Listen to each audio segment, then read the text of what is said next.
E hoje, nesse vídeo, a gente vai entender o que realmente aconteceu com a Klabin no quarto trimestre de 2025. Vamos falar sobre como vieram os volumes de produção e vendas, um pouco sobre custo caixa, ver a composição da receita por segmentos, né? Ver nos segmentos de papel, celulose, embalagem, se teve algum que veio mais fraco, se teve algum que veio mais forte. Depois a gente vai entrar na parte das demonstrações contábeis, que é o foco do vídeo. Vamos entender sobre margens, sobre endividamento da empresa, sobre a geração de caixa, se manteve. Então, aí na tela eu trago para vocês os tópicos que a gente vai abordar de forma bem dos pontos mais importantes. Só lembrando que o intuito desse vídeo é ser um vídeo mais rápido, mostrando os principais pontos do release de resultados, sempre com base nas demonstrações contábeis. No caso, a gente vai analisar demonstrações anuais, então ver qual posição que ela encerrou 2025 se comparada a 2024, quais pontos ela melhorou, quais pontos ela piorou. Tá? Lembrando que para uma análise mais detalhada, eu já divulgo vídeos aqui no canal, já tem sobre a Prio, Petrobras, vai ter sobre a CSN, tá tendo, né?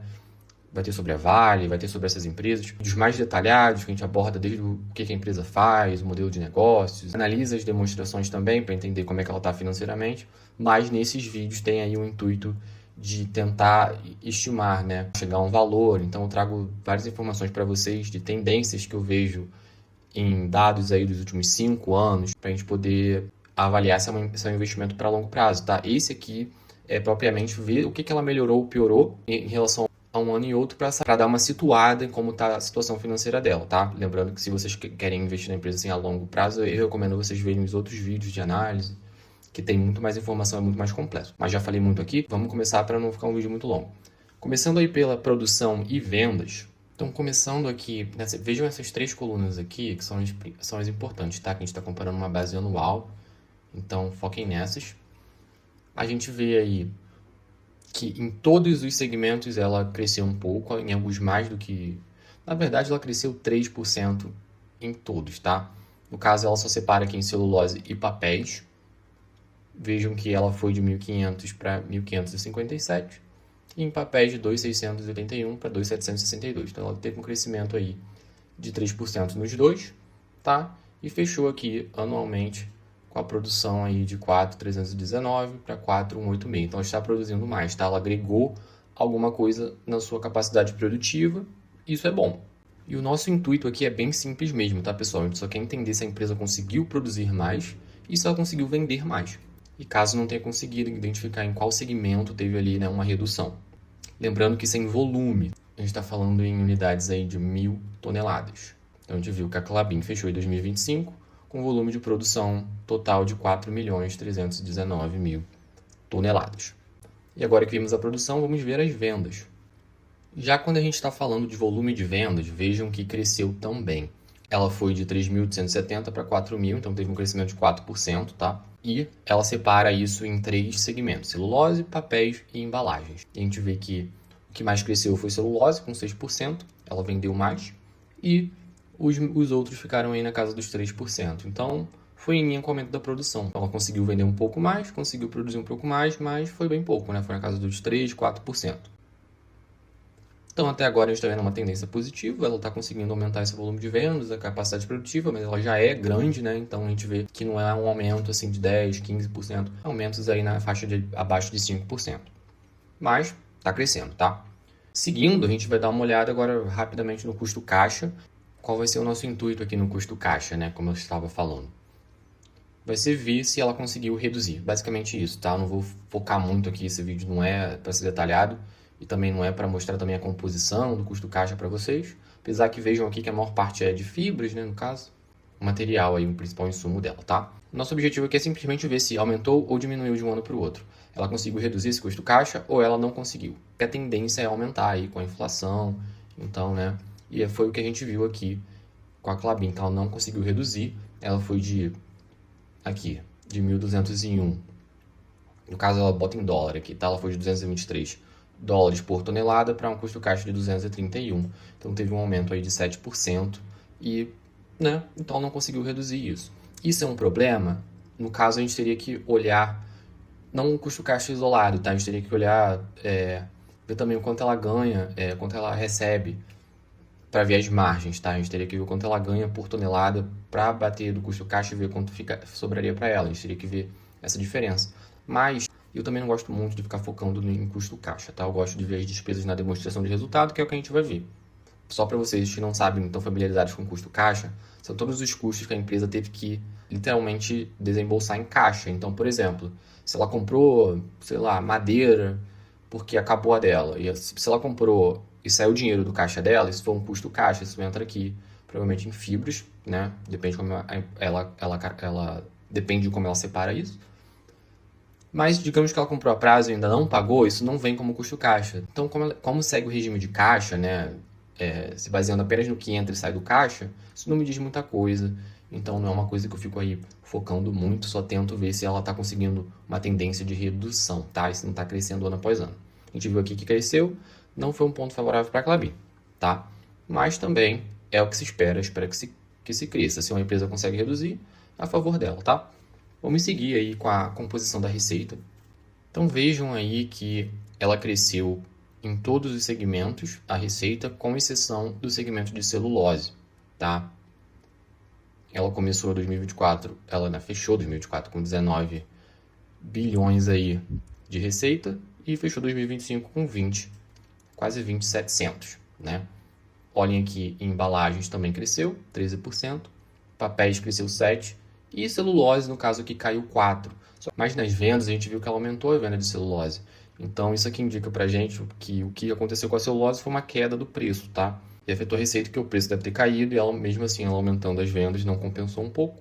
Mas, né, no total, ela aumentou a sua receita aí em 5%.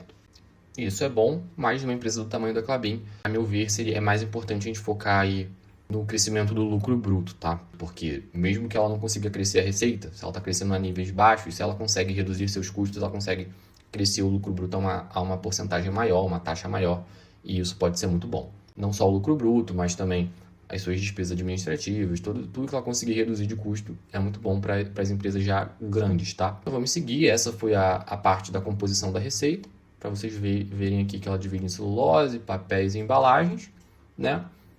E vamos seguir agora propriamente para as demonstrações contábeis, que é o foco do vídeo. Vamos ver algumas tendências que a empresa melhorou ou piorou. Começando pela demonstração de resultado consolidado, aí o coração da empresa, para a gente ver o quanto ela gerou de lucro nesse período aí de 2025. Então vamos começar com a demonstração de resultado. Para cada uma das demonstrações, a gente vai ver a demonstração de resultado, balanço patrimonial e a demonstração de fluxo de caixa. Eu vou dizer para vocês se está uma situação positiva, se está uma situação neutra ou uma situação negativa, tá? Sempre tendo como base o ano anterior. A gente está comparando 2025 em relação a 2024. Então, por exemplo, se eu falar para vocês que está uma situação negativa na demonstração de resultado, entendam como houve uma deterioração em relação ao ano anterior, tá? Então, seguindo aqui para a receita, a gente já vê que houve um crescimento de 5%, né? Como a gente viu lá em cima. Vamos chegar aqui na receita líquida, a receita bruta vocês ignorem aí. Então, foi o que a gente viu lá, aquela composição, aquela abertura da receita.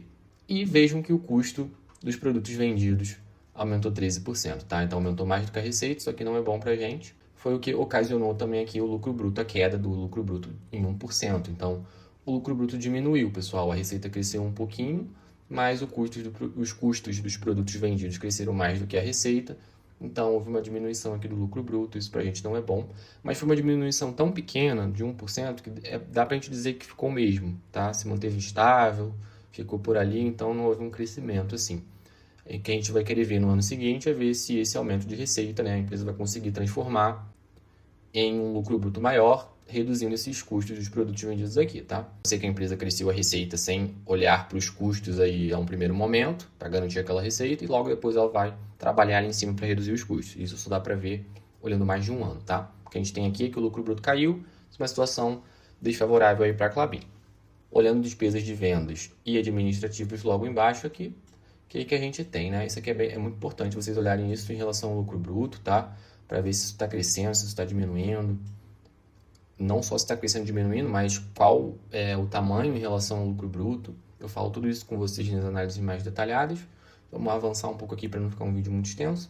Mas vejam que cresceu 13% e 10%, tá? Então isso também não é bom, porque a gente teve um lucro bruto que se manteve estável, até caiu 1%, e umas despesas de vendas e administrativas que cresceram aqui 10% e 13%. Isso não é bom. E se a gente olhar essas despesas em relação à totalidade do lucro, vai dar uma porcentagem maior, tá? Se a gente somar elas aqui, no caso, deve dar uns 3 bilhões em relação a 7.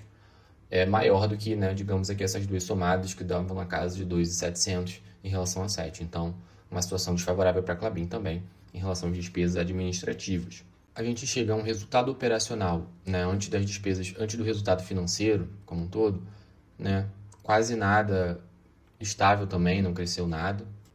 Então, o que compensou esse aumento das despesas aqui em cima foi esse outras receitas. Vejam que era menos 181 milhões e foi para agora positivo. Ela teve uma receita aqui, outra receita operacional de 192 milhões, também que compensou esse aumento aqui.